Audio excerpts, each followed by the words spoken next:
अस्सलामु अलैकुम वरहमतुल्लाहि वबरकातुहू। अभी तक जो हमारा चैनल सब्सक्राइब नहीं करे हैं वो सब्सक्राइब कर लें।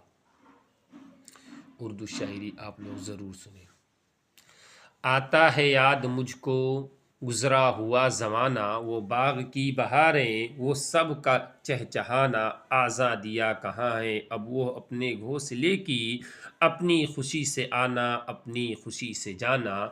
लगती है चोट दिल पर आती है याद जिस दम, शबनम के आंसुओं पर कलियों का मुस्कुराना। वो प्यारी प्यारी सूरत वो कामनी सी मूरत, आबाद जिसके दम से था मेरा आशियाना। आती नहीं सदाएं उसकी मेरी फ़क़स में, आती नहीं सदाएं उसकी मेरी क़फ़स में, होती मेरी रिहाई ए काश मेरे बस में। क्या बदनसीब हूँ मैं घर को तरस रहा हूँ, साथी तो वहीं वतन में मैं